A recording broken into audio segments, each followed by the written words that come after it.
Nata Greenblatt Zatzal was a legendary Rav and Paisik in Memphis, Tennessee for many years. Included in his many responsibilities was overseeing the kashrus and numerous manufacturing plants.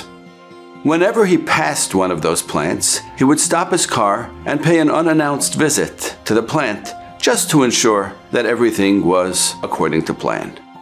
One of his sons shared that whenever Reb Nata would go into the plants, he would take out of the car along with him 2 heavy bags filled with items that had nothing to do with his visit.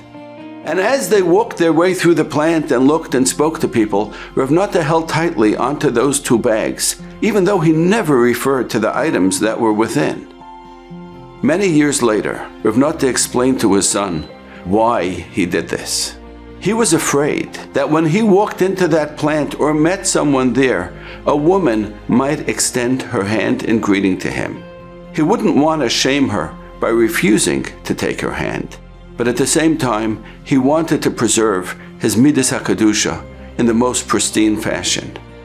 Therefore, he lugged around 2 heavy bags throughout these massive plants, because that way, no one would wonder why he wasn't returning their handshake.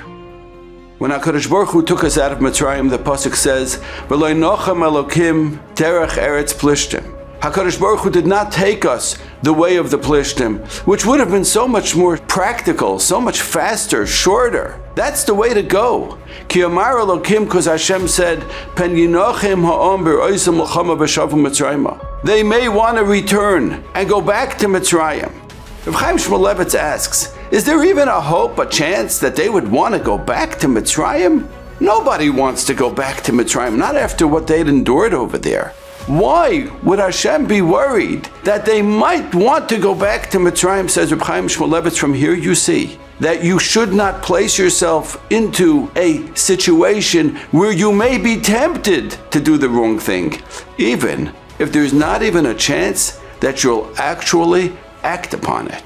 A Jew does not place himself into a temptation.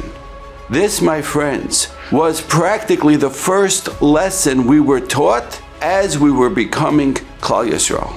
A Jew does not put himself into a place where he may be tempted to do the wrong thing, even though he knows that he won't. Reb Nata, the great Paisik that he was, knew every heter. But Rav Nata didn't want to rely on a heter. He preferred instead not to place himself into a situation where a temptation might exist. To a casual observer, it may look like by lugging those heavy bags around, Rav Nata was weighing himself down.